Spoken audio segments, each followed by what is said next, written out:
దయాది పాకిస్తాన్ పట్ల ఐఎంఎఫ్ పై భారత్ తెచ్చిన ఒత్తిడి ఫలించింది. ఎట్టకేలకు దయాదిపై అంతర్జాతీయ ద్రవ్యనిధి సంస్థ 11 షరతులు విధించింది. ఇక మీదట రుణం అందించాలంటే తప్పకుండా షరతులు వర్తిస్తాయని స్పష్టం చేసింది. తాజాగా పాకిస్తాన్ పై విధించిన ఐఎంఎఫ్ షరతుల సంఖ్య 50కి చేరింది.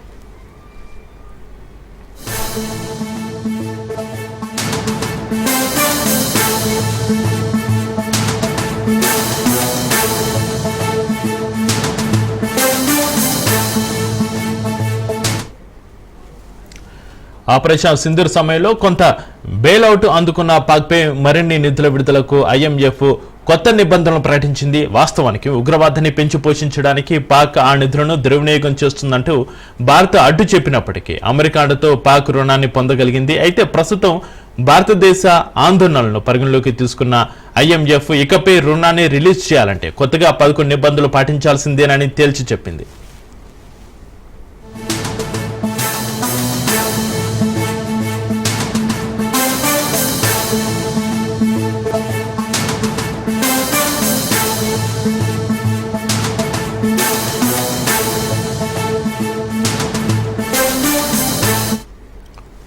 ఇక కొత్త నిబంధనలను పరిశీలిస్తే ఎలక్ట్రిసిటీ బిల్లుపై అధిక సర్ఛార్జ్ విధించాలని నిర్ణయించింది. 3 ఏళ్ల కంటే పాత కార్ల దిగుమతులపై ఆంక్షలను కొనసాగించాలని సూచించింది. అలాగే ఇండియా పాక్ మధ్య ఉధృత పరిస్థితులు కొనసాగినా లేక ముద్రిన పాక్ ఆర్థిక వ్యవస్థ కుప్పకూలుతుందని హెచ్చరించింది.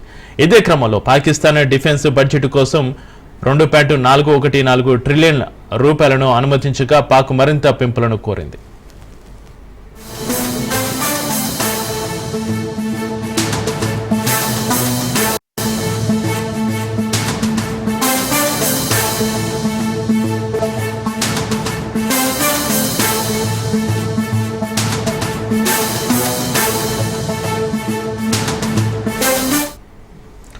పాక్ ఈ ఏడాది జూన్ నాటికి దేశంలో వ్యవసాయ ఆదాయంపై పన్ను వసూలుకు ఏర్పాటు చేయాలని ఐఎంఎఫ్ సూచించింది. ఏకంగా విద్యుత్ రంగంలో 4 నిబంధనలు తీసుకొచ్చినట్లుగా వెల్లడించింది. పాక్ తన విద్యుత్ ఛార్జీలపై విధించిన యూనిట్ ధర 3.21ను తొలగించాలని తెలిపింది. అలాగే గ్యాస్పై కూడా సుంకాలను పెంచాలని పాక్ ప్రభుత్వానికి ఐఎంఎఫ్ సూచన చేసింది.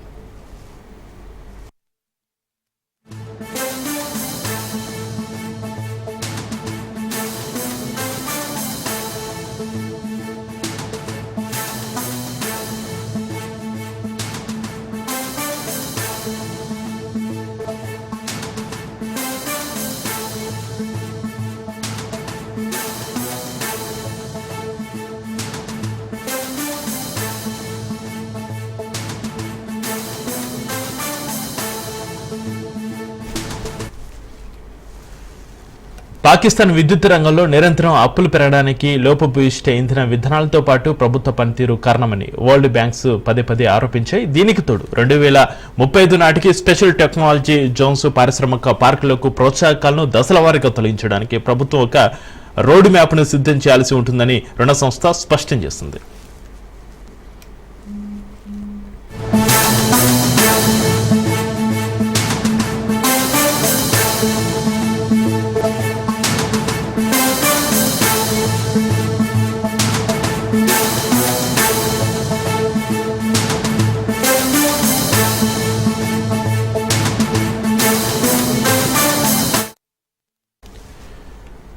బ్రేక్ న్యూస్ చూస్తున్నాం. దయాది పాకిస్తాన్ పట్ల ఐఎంఎఫ్ పై భారత్ తెచ్చిన ఒత్తిడి ఫలించింది. ఎట్టకేలకు దయాదిపై అంతర్జాతీయ ద్రవ్యనిధి సంస్థ 11 షరతులు విధించింది. ఇక మీదట రుణం అందించాలంటే తప్పకుండా షరతులు వర్తిస్తాయని స్పష్టం చేసింది. తాజాగా పాకిస్తాన్ పై విధించిన ఐఎంఎఫ్ షరతుల సంఖ్య 50కి చేరింది.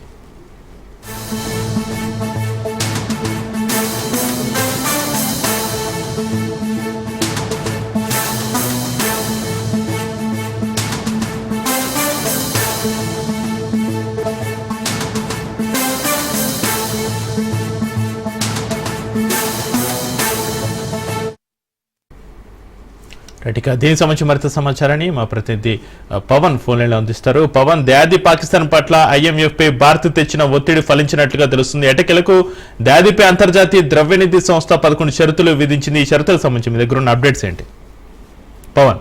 ఐఎంఎఫ్ బిగ్ షాక్ ఇచ్చింది. ఐఎంఎఫ్ పైన భారత్ ఒత్తిడి చేయడంతో పాకిస్తాన్ సంబంధించి కూడా పూర్తిగా ఇందులో స్పందించే రుణం పైన కూడా ఐఎంఎఫ్ షరతులు విధించింది. IMF కొత్తగా 11 షరతులు కూడా విధించింది. ముఖ్యంగా చూస్తే ఆ వ్యవసాయ ఆదాయ పన్ను శాఖ చట్టాలు అమలు చేయాలి. అంతేకాకుండా 2026 వార్షిక బడ్జెట్ జూన్ లోగా పార్లమెంట్ తో ఆమోదించాలి. పాక్ నిధులు ఇచ్చేందుకు కూడా 50 షరతులు కూడా పూర్తిగా ఇందులో IMF కూడా దీనికి సంబంధించి కూడా కొన్ని అంశాలు కూడా పేర్కొన్నది. మరోవైపు చూస్తే భారత్ లో ఉద్రిక్తలు పెంచడం తగదు. అంతేకాకుండా ఉద్రిక్తలు పెంచుకుంటూ మీకే ఎక్కువ సమస్యలు వస్తాయని చెప్పి కూడా IMF పాకిస్తాన్ కూడా హెచ్చరించింది. మరోవైపు చూస్తే గ్యాస్ ఛార్జీలు సవరించాలి. అంతేకాకుండా యూనిట్ పై పరిమితి కూడా తొలగించాలని చెప్పి కూడా భారత్ లో ఉద్రిక్తలు పెంచాలని చెప్పి కూడా మరోసారి IMF చాలా కీలకమైన ఆదేశాలు కూడా జారీ చేసింది.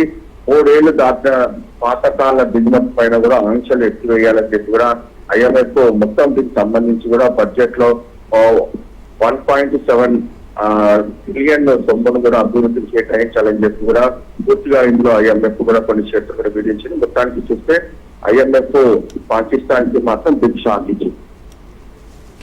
అయితే పవన్, ఆపరేషన్ సింధూర్ సమయంలో కొంత బెయిల్అవుట్ అందుకున్న పాక్పై మరిన్ని నిధుల విడుదలకు IMF కొత్త నిబంధనలు ప్రకటించడంతో అయితే ఉగ్రవాదాన్ని పెంచి పోషిస్తున్న పాక్ పరిస్థితి ఏంది? ఉగ్రవాద మనోడిక పాకిస్తాన్ లో కష్టమైనా పాకిస్తాన్ లో మున్ముందు ఎలాంటి పరిణామాలు చోటు చేసుకునే అవకాశం ఉంది?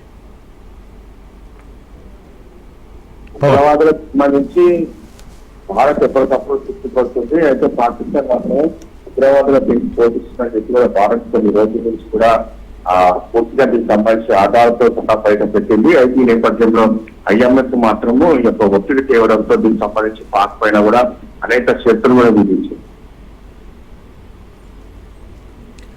అయితే కొత్త నిబంధనలు పరిశీలిస్తే ఎలక్ట్రిసిటీ బిల్లుపై అధిక సర్ఛార్జ్ విధించాలని నిర్ణయించింది. 3 ఏళ్ల కంటే పాత కార్ల దిగుమతులపై ఆంక్షలను కూడా తొలగించాలని సూచించింది. అలాగే ఇండియా పాక్ మధ్య ఉధృత పరిస్థితులు కొనసాగినా లేక ముద్రన కూడా పాక్ ఆర్థిక వ్యవస్థ కుప్పకూలుతుందని కూడా హెచ్చరించిన పరిస్థితి. ఇదే క్రమంలో పాకిస్తాన్ డిఫెన్స్ బడ్జెట్ కోసం కూడా కొంచెం 2.41 ట్రిలియన్ రూపాయలను కూడా అనుమతించగా పాక్ మరింత పెంపులనైతే కోరింది.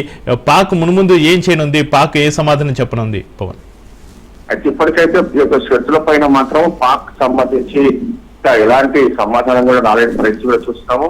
ముఖ్యంగా చూస్తే ఉద్రిక్త పరిస్థితులు పెంచుకుంటే పోతే పూర్తిగా పాకిస్తాన్కే నష్టం అని చెప్పి కూడా ఇప్పటికే దీనికి సంబంధించి IMF కూడా పూర్తిగా దీనికి సంబంధించి హెచ్చరించినట్టు కూడా తెలుస్తుంది. గ్యాస్ ఛార్జీలు కూడా గమనించాలి. అంతేకాకుండా విద్యుత్ యూనిట్ పైన పరిమితిని తొలగించాలని చెప్పి కూడా దీనికి సంబంధించి భారత్ తో ఉద్రిక్తలు పెంచుకుంటే పూర్తిగా నష్టం వాటిల్తుందనేది మాత్రం ప్రధానంగా దీనికి సంబంధించి IMF ఇందులో కొన్ని షరతులు కూడా ఇచ్చింది. అంతేకాకుండా ఇందులో చూస్తే మాత్రము $1 బిలియన్ రుణాన్ని కూడా పొందాలంటే షరతులకు కట్టుబడి ఉండాల్సిందే అనేది మాత్రం ప్రధానంగా IMF కూడా ఇందులో కీలకమైన సూచనలు కూడా జారీ. Right, thank you Pawan.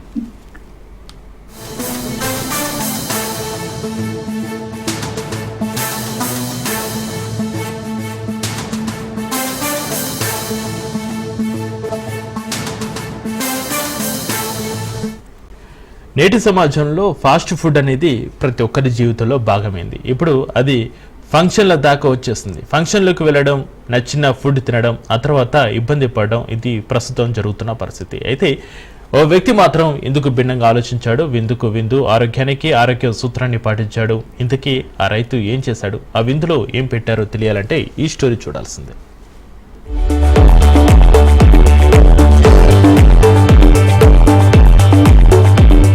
పెళ్ళంటే ప్రతి ఒక్కరి జీవితంలో మరుపురానిది. మరి అటువంటిది దానిని చాలా మంది గ్రాండ్ గా చేసుకుంటారు. వచ్చిన అతిథులను మర్యాదలతో ముంచెత్తుతారు.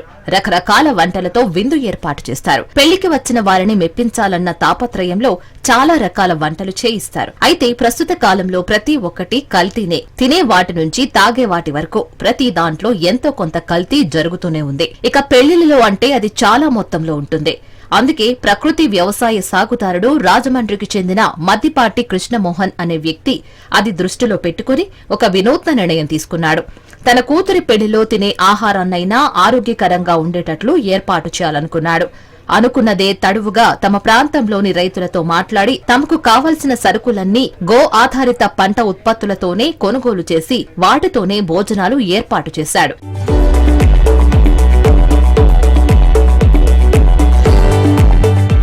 మద్దిపాటి వివాహ మహోత్సవం సందర్భంగా పూర్తిగా ప్రకృతి వ్యవసాయ ఉత్పత్తుల వంటలతో ప్లాస్టిక్ రహితంగా కెమికల్ రహిత విందును ఏర్పాటు చేశాడు. ఈ వివాహ విందు భోజనాలకు ఉభయ తెలుగు రాష్ట్రాలలో 31 మంది ప్రకృతి వ్యవసాయ రైతుల నుంచి కెమికల్స్, పురుగు మందులు వాడకుండా గో ఆధారిత వస్తువులతో వండించిన దేశవాళీ బియ్యం రకాలు, పప్పులు, కూరగాయలు, వంటకు వినియోగించే దినుసులు ఇలా అన్ని రకాలు తెప్పించారు. ఆఖరికి నూనెల దగ్గర నుంచి మంచినీళ్ల వరకు ప్రతి ఒక్కటి ప్రకృతి నుంచి దొరికిందే. ఇలా కొనుగోలు చేసిన ఉత్పత్తులతోనే అరటి ఆకుల్లో విందు భోజనాలు ఏర్పాటు చేశాడు.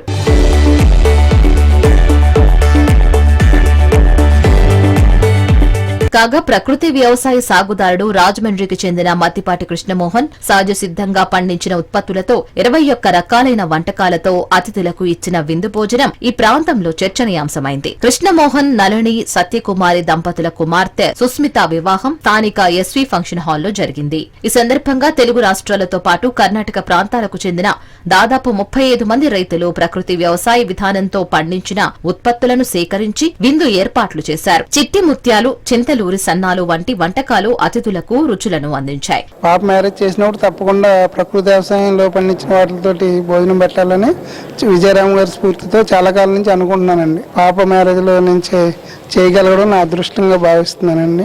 నాకు ఎప్పుడైతే మా పాప మ్యారేజ్ డేట్ ఫిక్స్ అయిందో ఆ టైంలో మా ఇక్కడ ప్రకృతి వ్యవసాయం చేసే మిత్రులందరినీ కలవడం జరిగిందండి.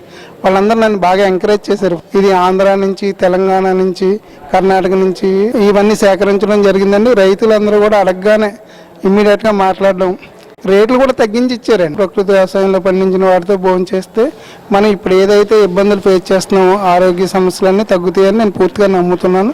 ఎక్కడా ప్లాస్టిక్ వినియోగం చేయలేదని, ఇలాంటి వివాహ విందు ఆంధ్రప్రదేశ్లోనే మొట్టమొదటి వివాహ మహోత్సవం విందుగా నిర్వాహకులు అంబటి శివప్రసాద్ తెలిపారు. సుస్మిత చౌదరి, హేమచంద్ వివాహ మహోత్సవంలో సుమారు 1500 బంధుమిత్రులతో పాటు 50 మంది ప్రకృతి రైతులు కూడా హాజరయ్యారు. ఇలాంటి సహజ సిద్దమైన ప్లాస్టిక్ రహిత, కెమికల్ రహిత విందు భోజనాలు రాబోయే రోజుల్లో ప్రతి చోట ఆరంభం కావాలని, వాటికి కావాల్సిన ఐడియాలజీ ప్రకృతి వ్యవసాయ ఉత్పత్తుల సేకరణకు సహకరిస్తామని శివప్రసాద్ స్పష్టం చేశారు.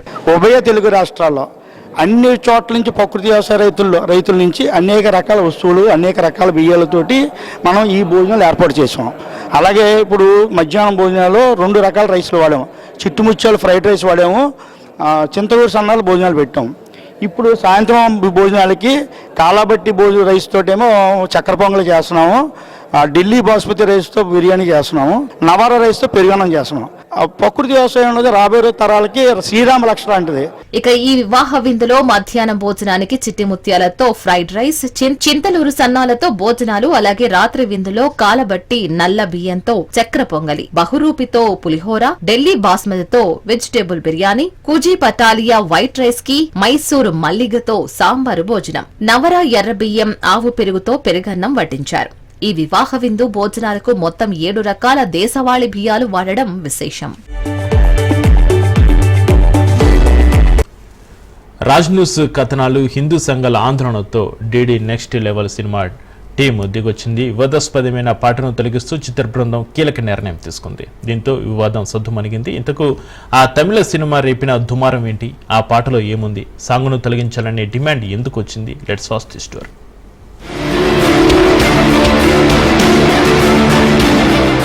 నిత్యం తిరుమలకు వచ్చే భక్తులు భక్తి శ్రద్ధలతో శ్రీనివాస గోవింద, శ్రీ వెంకటేశ గోవింద అంటూ జపిస్తూ ఉంటారు. ఆ పిలుపుతో స్వామివారి పులకించి అనుగ్రహం ఇస్తారని భక్తుల నమ్మకం. అలాంటి భక్తి గీతాన్ని డీడీ నెక్స్ట్ లెవెల్ సినిమాలో వ్యంగ్యంగా ర్యాప్ సాంగ్ గా చిత్రీకరించారు. దీనిపై తీవ్ర విమర్శలు వచ్చాయి. గోవింద నామాలతో ర్యాప్ సాంగ్ రూపొందించడంపై శ్రీవారి భక్తులు మండిపడ్డారు. హిందూ సంఘాలు ఆందోళనకు దిగాయి. దీనిపై రాజ్ న్యూస్ కూడా వరుస కథనాలను ప్రసారం చేసింది. దీంతో స్పందించిన చిత్ర బృందం డీడీ నెక్స్ట్ లెవెల్లో ఆ పాటను తొలగిస్తూ కీలక నిర్ణయం తీసుకుంది. ఇప్పటికే యూట్యూబ్ లో పాటను ప్రైవేట్ లో పెట్టింది movie team.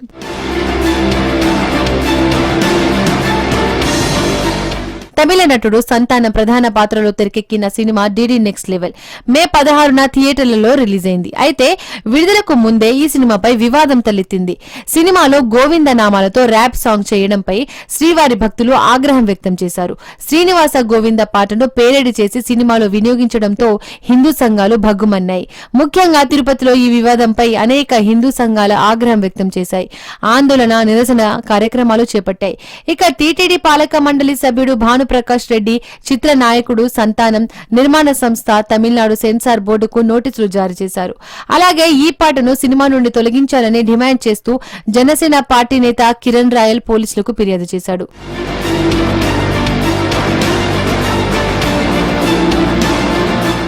DD next level పాటలో గోవిందనామాలు వినిపిస్తాయి. శ్రీనివాస గోవింద, శ్రీ వెంకటేశ గోవింద, భక్తవత్సల గోవింద అని పాట ప్రారంభమవుతుంది. ఫ్రెండ్ కు పార్టీ ఇచ్చిన డబ్బులు గోవింద, పాప్కార్న్ ట్యాక్స్ గోవింద, కథానాయకి నటన గోవింద, అభిమానుల పరిస్థితి గోవింద అంటూ మొదటి చరణాలు ఉన్నాయి. ఈ సాంగ్ ను ర్యాప్ సాంగ్ గా చిత్రీకరించారు మేకర్స్.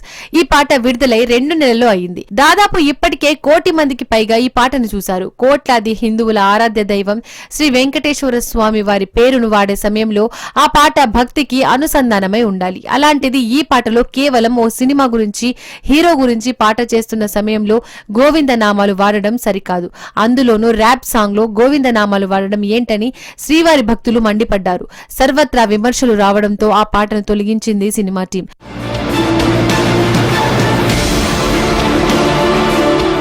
గతంలోనూ సింగర్ శ్రావణ భార్గవి చిత్రీకరించిన అన్నమయ్య కీర్తన వివాదాస్పదమైంది. ఒక పరి వయ్యారమే పాటలో పడుకొని కాళ్లను చూపించడం వంటి సన్నివేశాలు చిత్రీకరించారు. అన్నమయ్య ఆలపించి శ్రీ వెంకటేశ్వర స్వామి వారికి అంకితం ఇచ్చిన పాటను సాంప్రదాయ పద్ధతిలో కాకుండా హిందువుల మనోభావాలు దెబ్బతీసే విధంగా ఆ పాటను చిత్రీకరించడానికి అన్నమయ్య వంశీయులు, శ్రీవారి భక్తులు వ్యతిరేకించారు. ఇదే అంశంపై తిరుపతి ఈస్ట్ పోలీస్ స్టేషన్లో ఫిర్యాదు చేశారు.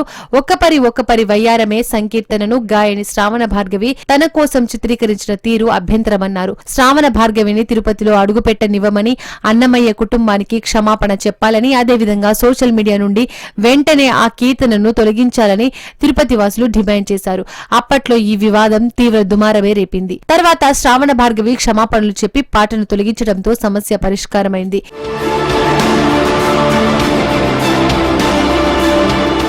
ఎట్టకేలకు డీడీ నెక్స్ట్ లెవెల్లో గోవింద పాటను తొలగించడంతో వివాదం సద్దుమణిగింది.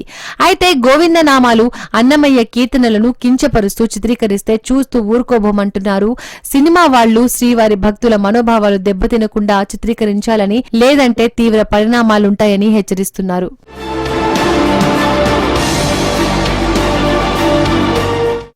అమెరికా మాజీ అధ్యక్షుడు జో బైడెన్ క్యాన్సర్తో బాధపడుతున్నారు. బైడెన్ ప్రొస్టేటిక్ క్యాన్సర్తో బాధపడుతున్నట్లుగా ఆయన కార్యాలయం వెల్లడించింది. ఇటీవల ఆయనకు జరిపిన ఆరోగ్య పరీక్షల్లో క్యాన్సర్ నిర్ధారణ అయినట్లుగా చెప్పుకొచ్చింది.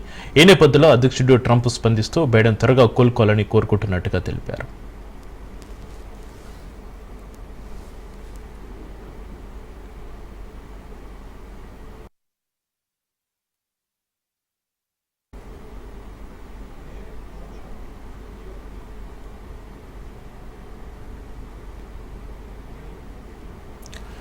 అమెరికా మాజీ అధ్యక్షుడు జో బైడెన్ ప్రొస్టేటిక్ క్యాన్సర్తో బాధపడుతున్నారు. ఇటీవల బైడెన్కు లక్షణాలు కనిపించడంతో పరీక్షలు నిర్వహించగా ఆయన ప్రొస్టేట్లో చిన్న కణితి ఏర్పడినట్లుగా గుర్తించారు. దీంతో పరీక్షలో క్యాన్సర్ నిర్ధారణ అయింది.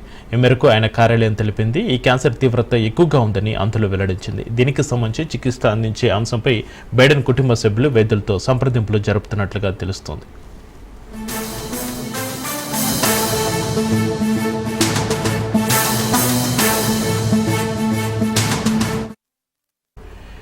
బైడెన్కు క్యాన్సర్ నిర్ధారణ కావడంపై ప్రస్తుత అధ్యక్షుడు డొనాల్డ్ ట్రంప్ స్పందించారు.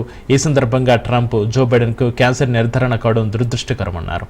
ఈ విషయం తెలిసి తాను మెలేనియా చాలా బాధపడ్డామని, ఆయన త్వరగా కోలుకోవాలని కోరుకుంటున్నా అన్నారు.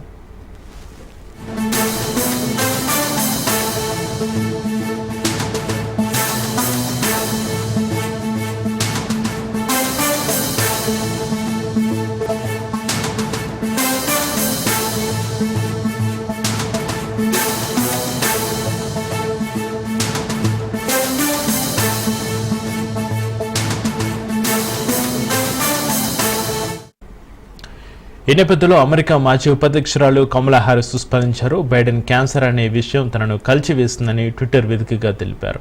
ఇలాంటి క్లిష్ట పరిస్థితుల్లో బైడెన్ కుటుంబానికి తాము అండగా ఉంటామని, ఆయన త్వరగా కోలుకోవాలని కోరుకుంటున్నట్లుగా తెలిపారు. బైడెన్ పోరాట యోధుడన్న ఆమె ఈ క్యాన్సర్ను ఆయన ధైర్యంగా ఎదుర్కొంటారని ఆశాభావం వ్యక్తం చేశారు.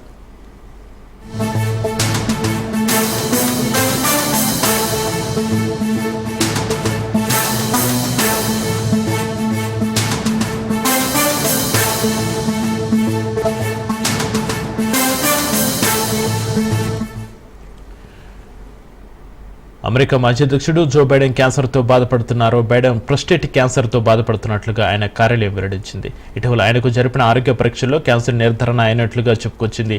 ఈ నేపథ్యంలో అధ్యక్షుడు ట్రంప్ స్పందించుతూ బైడెన్ త్వరగా కోలుకోవాలని కోరుకుంటున్నట్టుగా ఆయన తెలిపారు.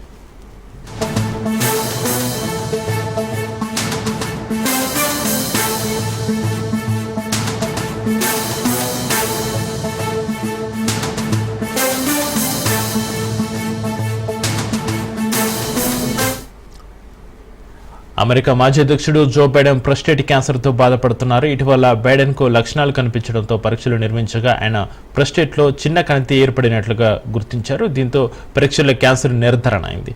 ఈ మేరకు ఆయన కార్యాలయం తెలిపింది. ఈ క్యాన్సర్ తీవ్రత ఎక్కువగా ఉందని అందులో వెల్లడించింది. దీనికి సంబంధించి చికిత్స అందించే అంశంపై బైడెన్ కుటుంబ సభ్యులు వైద్యులతో సంప్రదింపులు జరుపుతున్నట్లుగా తెలుస్తోంది.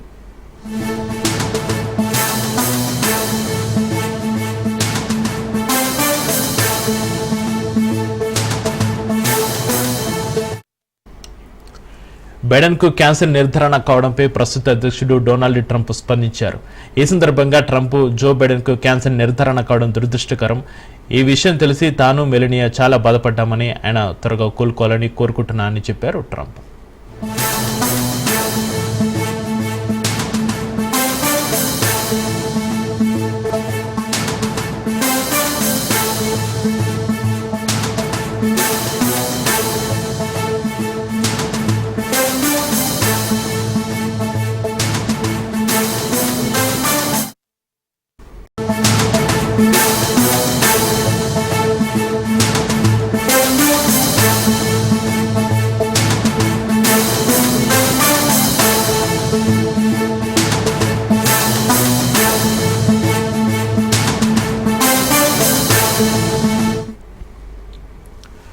సీఎం చంద్రబాబు అధ్యక్షతన ఏపీ సిఆర్డీఏ అథారిటీ సమావేశం జరగనుంది. ఈ సమావేశంలో రాజధానికి సంబంధించి కీలక నిర్ణయాలు తీసుకునే అవకాశం ఉంది. అథారిటీలో చర్చించిన తర్వాత కేబినెట్లో చర్చించనున్నారు.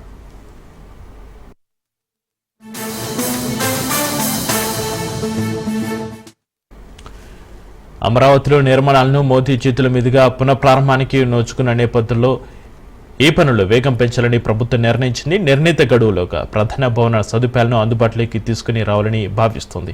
దీనికి అనుగుణంగా అన్ని రకాల చర్యలు చేపట్టింది. ఈ పరిస్థితుల మధ్య ఇవాళ రాజధాని ప్రాంత అభివృద్ధి మండలి భేటీ కాబోతోంది. ఇది 48వ సమావేశం.